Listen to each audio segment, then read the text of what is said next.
Soy Consuelo Sanz de Bremón, soy investigadora de la indumentaria desde la Edad Media hasta el siglo XVII y llevo un tiempo estudiando los bulos que corren alrededor de la Edad Media. Lo primero, quiero dar las gracias a la Fundación Bodas de Isabel por invitarme a dar esta charla sobre bulos y realidades relacionados con la vida cotidiana. Me hubiera gustado darla en Teruel, así que tengo pendiente ir en cuanto pueda. Se suele decir que durante 1000 años, entre los siglos V al XV, Europa vivió una época llena de oscuridad, atraso y fanatismo, donde se perseguía a científicos y el deporte preferido era la caza de brujas. En esta diapositiva vemos lo que escribió Voltaire en el siglo XVIII. Pura leyenda negra. Como en cualquier otra época, la Edad Media tuvo sus luces y sus sombras, como pasó también en el siglo XVIII. En las siguientes diapositivas voy a mostrar algunos comentarios que he ido encontrando en las redes sociales sobre la visión que tienen muchas personas sobre la Edad Media. Es preocupante que todavía hoy en día haya gente que crea en los siguientes bulos. Los cristianos medievales carecían de higiene, por lo tanto no existían baños. Botafumeiro, por ejemplo, tapaba los malos olores de los peregrinos. Y esto lo he leído hace poco, que los cristianos creían que la mugre funcionaba como escudo protector contra ciertas enfermedades. Relacionada con la higiene está el desnudo. La Iglesia prohibió los baños porque la gente estaba desnuda y porque era pecado ver al otro desnudo o verse a sí mismo desnudo. Por supuesto, no hay condena de la Iglesia contra el desnudo. Sí, en cambio, podemos ver muchos desnudos en templos románicos y sabemos que los adultos podían ser bautizados desnudos y era habitual dormir desnudos. La matanza de gatos también va a estar relacionada con la falta de higiene. Provocó millones de muertos en Europa. Este bulo arranca de un libro divulgativo sobre gatos que se publicó en 1999. En 20 años ha quedado muy anclado en el imaginario colectivo. En el libro no hay ningún dato de fuentes primarias que describa alguna matanza de gatos entre el siglo XIII y XIV. La mujer sometida y propiedad del hombre. Aquí hablaré de mitos, es decir, de medias verdades o medias mentiras. He llegado a escuchar que la mujer medieval era tratada como ganado. Aquí tenemos que incluir que la Iglesia durante siglos dijo que la mujer no tenía alma, el famoso derecho de pernada y el famosísimo cinturón de castidad. El velo formará parte de este mito. Se dice que la mujer debía usarlo como signo de sometimiento al hombre y esta costumbre la tomaron del mundo musulmán. Por último, la Iglesia Católica prohibió y condenó la risa. Posiblemente este bulo se lo tengamos que achacar a la novela El nombre de la rosa de Umberto Eco o a la película. Muchos de ellos, como ya he dicho, los he encontrado en las redes sociales, sobre todo en Twitter, que es donde más me muevo. Pero también los podemos encontrar en páginas web y, tristemente, en libros y artículos. Solamente voy a hablar de 3 de estos bulos o mitos: la falta de higiene, la matanza de gatos y la mujer como propiedad del hombre. Con respecto a la falta de higiene, este bulo es el que más he investigado por su estrecha relación con la indumentaria. No voy a hablar sobre la higiene del cuerpo porque me pasaría horas poniendo datos sobre su cuidado, su aseo, sobre las abluciones o sobre tratados de medicina que hablan de higiene. Tampoco voy a hablar sobre la existencia de baños durante toda la Edad Media, que los hubo y muchos, o sobre los protocolos para comportarse en la mesa, donde se habla del lavado de manos antes y después de comer. o sobre recetas para hacer cosméticos y jabones. Decir simplemente que la Iglesia nunca se opuso ni se pronunció contra el aseo y el uso de los baños. La gente se lavaba, la gente se bañaba. Sí que hubo moralistas y clérigos que levantaron la voz desde finales del siglo XIV, cuando ciertos baños públicos se usaron como lugares de prostitución. Pero sí que quiero hablar de la limpieza de la ropa. Considero que es la gran olvidada en esto de la vida cotidiana.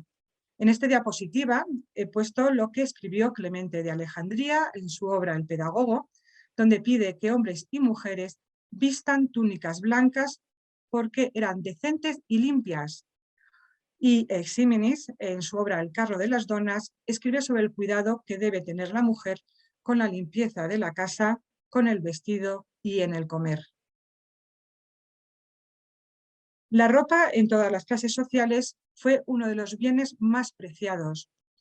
Los tejidos eran un producto valiosísimo por el trabajo que suponía su elaboración. Una pieza textil suponía un trabajo de horas, días. Había que cultivar la planta, criar un animal, seleccionar la fibra, hilar, teñir, tejer, etc.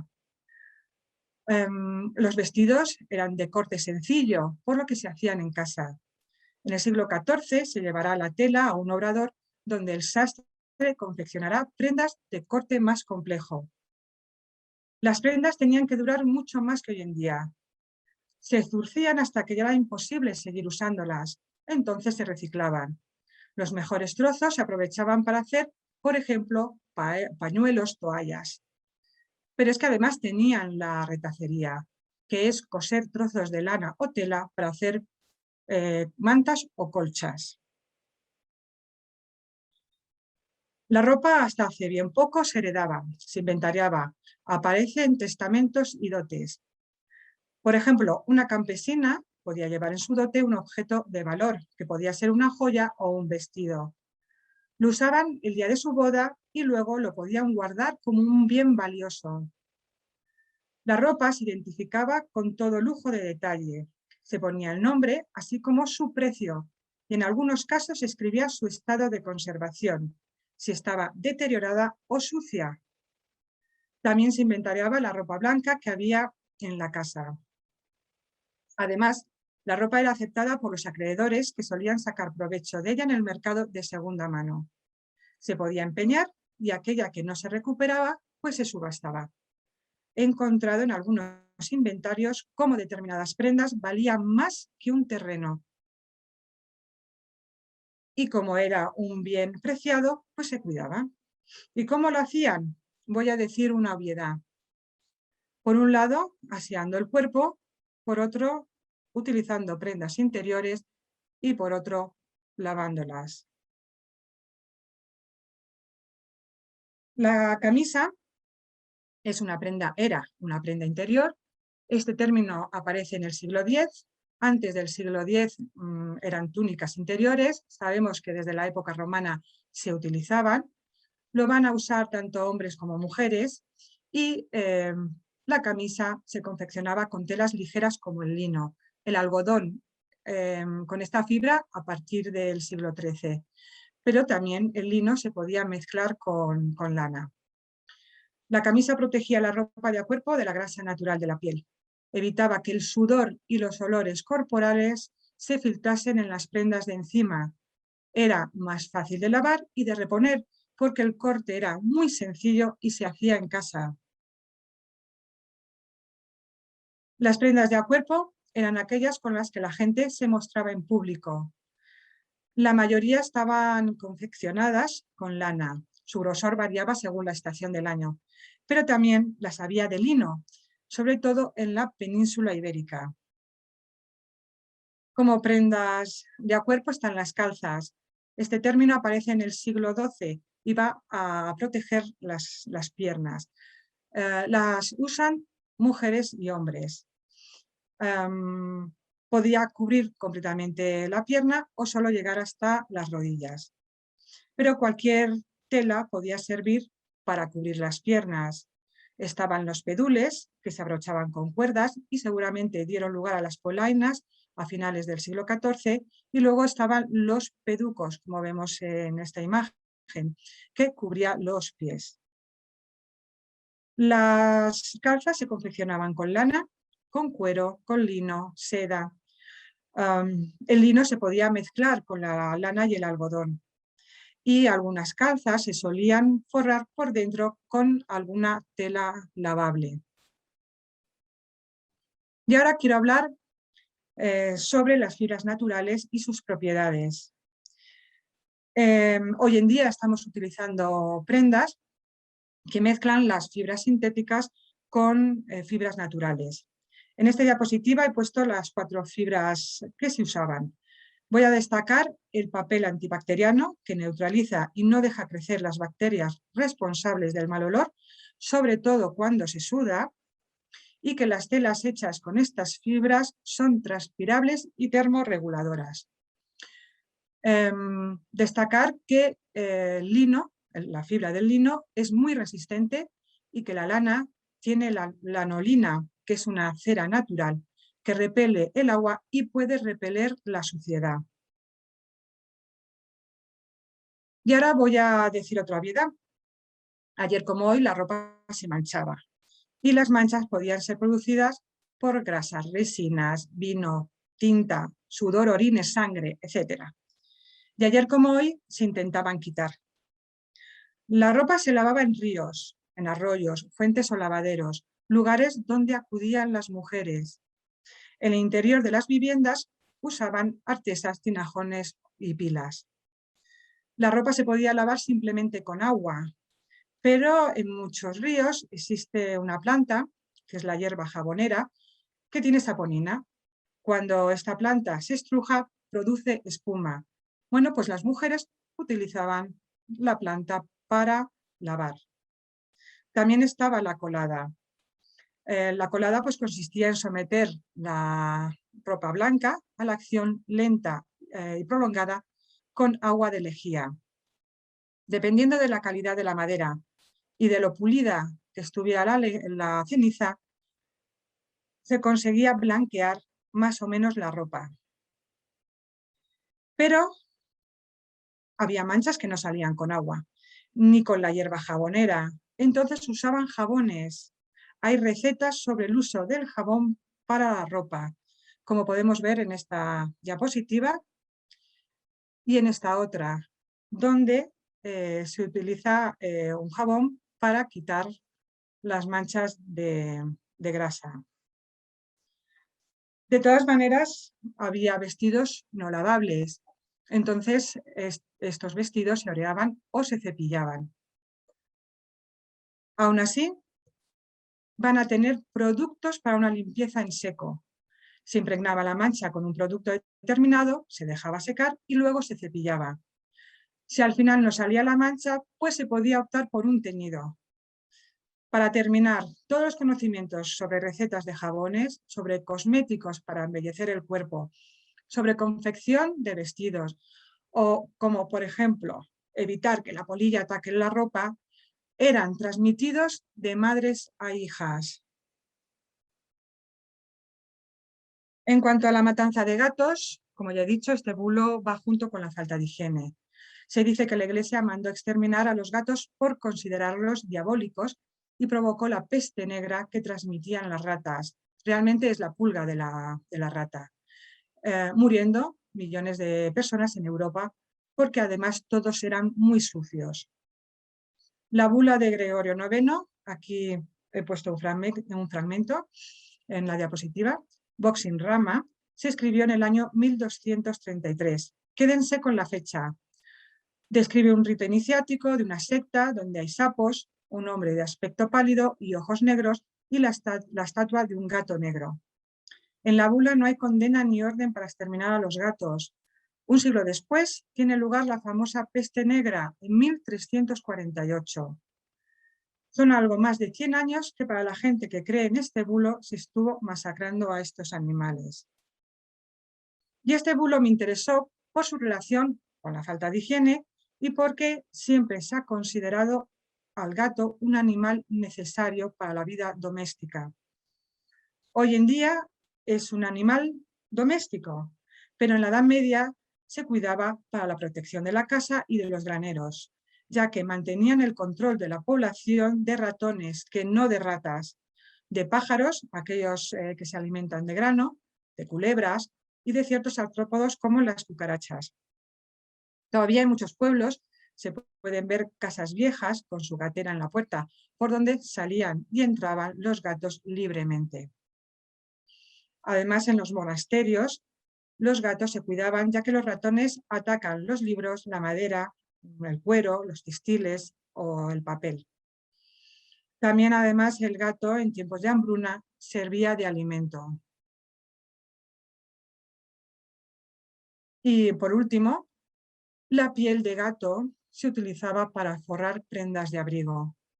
Aquí en la diapositiva he puesto algunos datos extraídos de inventarios y quiero destacar el de 1131, donde se utiliza piel de gatos negros. Vamos aquí.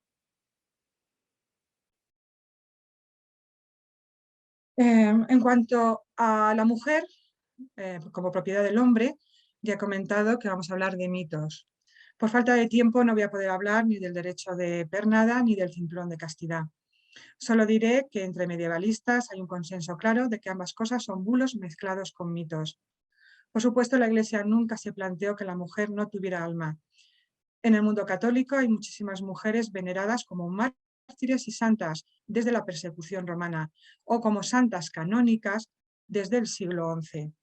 Y de no haber tenido alma, no hubieran podido comulgar. Esto lo tenemos que tener bien claro. Es frecuente leer y escuchar como, cito textualmente, la mujer solo podía ser casada, monja o prostituta, o la vida de la mujer se reducía a la vida doméstica, con pocas posibilidades de salir a la calle. Es importante saber que parte de la vida de hombres y mujeres discurría en la calle. En Europa, la mayoría de la población se concentraba en pequeños núcleos rurales. Europa era rural y que el ámbito doméstico no es lo privado. En una ciudad podía ser un taller, una tienda, una taberna.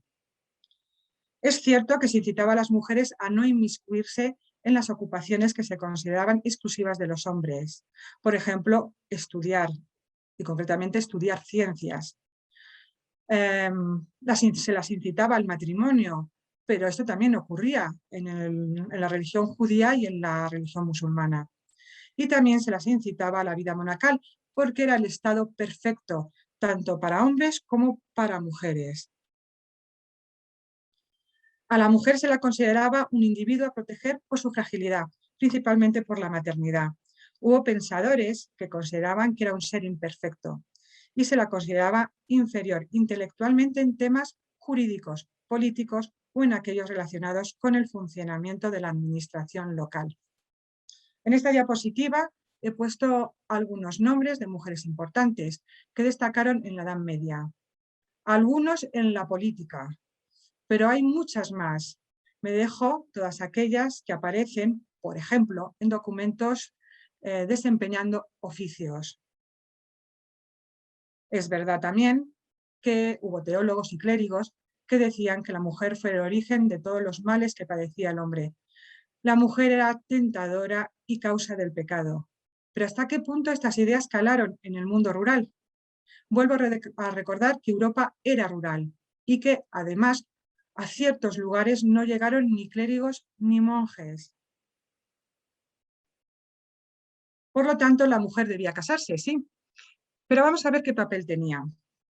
Antes tengo que decir que el matrimonio era un contrato con deberes, reglas, obligaciones y roles por ambas partes.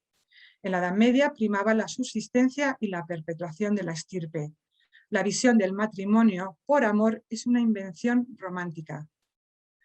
La casada, aparte de traer hijos, estaba a cargo de la economía familiar, del cuidado y educación de los hijos, del cuidado de los parientes en condición de desamparo, así como de la supervisión de los criados y empleados, que también formaban parte de la unidad familiar.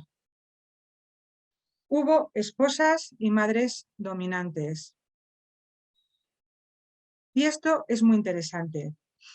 Va a representar al marido ausente, algo muy frecuente en aquella época.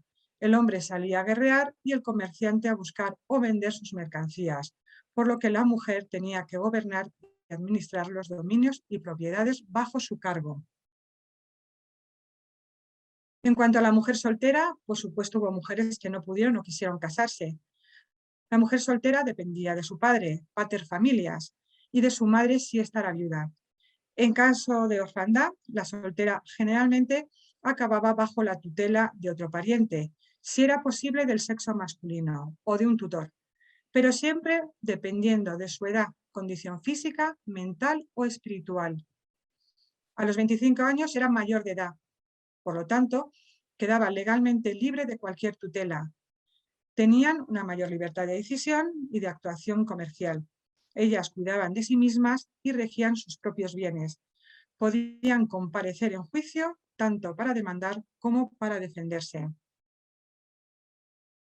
En cuanto a las monjas y a las religiosas, ya desde la época tardoantigua surgen los monasterios de mujeres. Serán para mujeres de la realeza y de la nobleza. Pero en el siglo XI se incorporan mujeres de clase media y baja.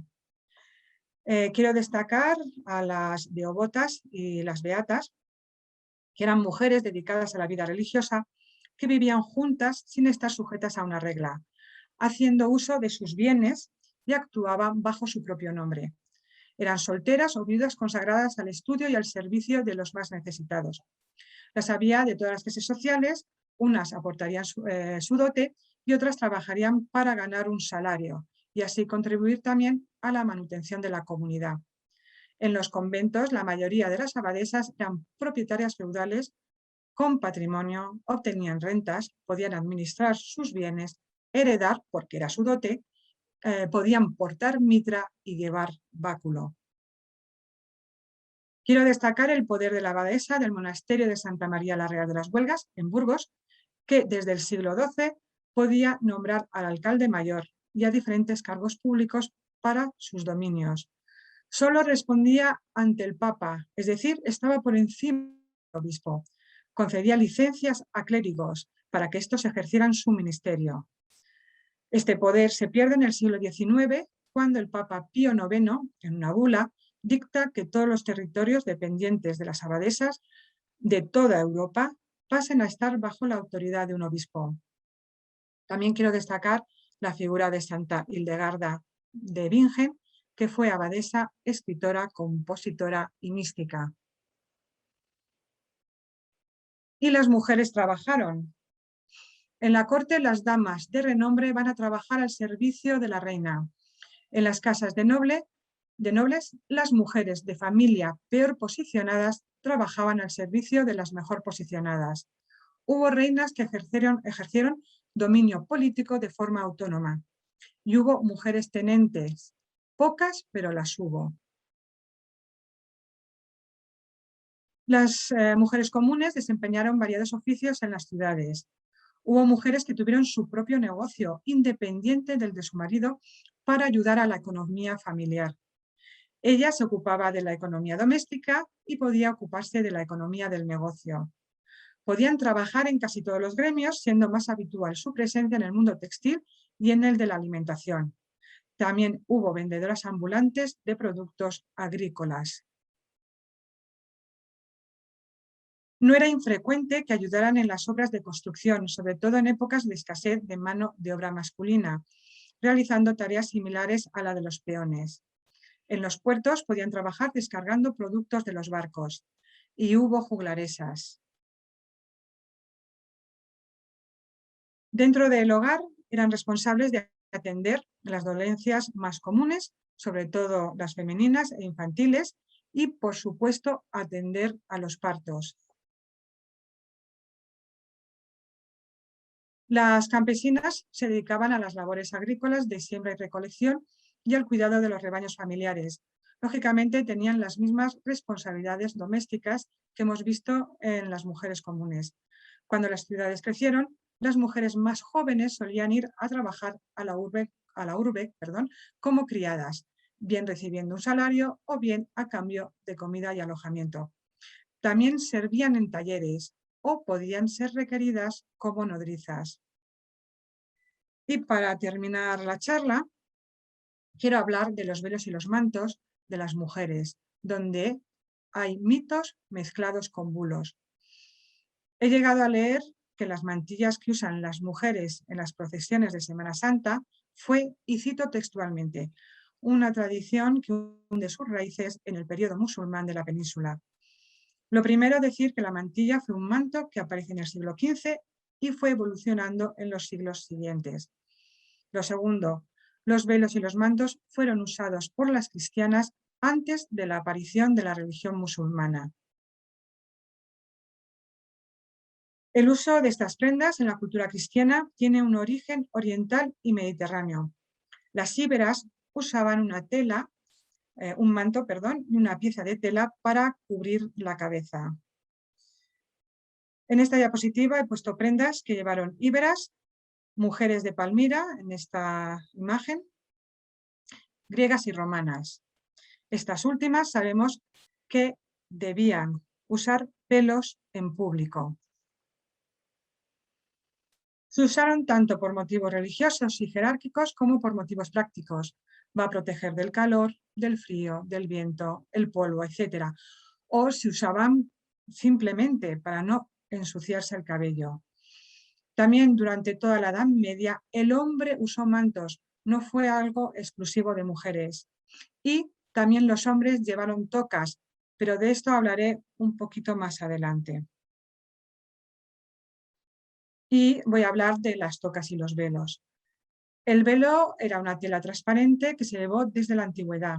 Su transparencia dejaba ver el cabello. Es interesante lo que escribió San Hipólito en el siglo III, donde pide que la mujer no use el velo porque no tapaba la cabeza. No olvidemos que las romanas usaban velos en público y que las cristianas van a continuar con esta costumbre. Hubo otros pensadores cristianos que escribieron sobre el uso del velo, pero solo voy a destacar lo que escribió San Clemente de Alejandría, que pide que la mujer se tape el rostro para evitar piropos y evitar que el hombre cayera en el pecado. Por supuesto, debemos poner en contexto sus palabras en un mundo con distintas creencias y cultos, donde convivían paganos y gentiles. En cuanto a las tocas, eran prendas más o menos opacas, de longitud y formas variables. En el mundo cristiano serán sinónimo de recato, honestidad, decencia, recogimiento o tristeza. Las llevarán especialmente las damas de cierta edad o viudas que querían vestir discretamente. En la diapositiva vemos dobles tocas, una toca de rebozo y encima una toca simple. También serán usadas por penitentes y religiosas. Seguramente este personaje de aquí detrás sea una religiosa. Por lo tanto, eran hábitos de conducta sociocultural. Como ya he dicho, el hombre también utilizó mantos durante toda la Edad Media y ellos se lo tenían que echar sobre la cabeza como signo de duelo, como vemos en esta imagen de la derecha. Costumbre que duró hasta principios del siglo XVI.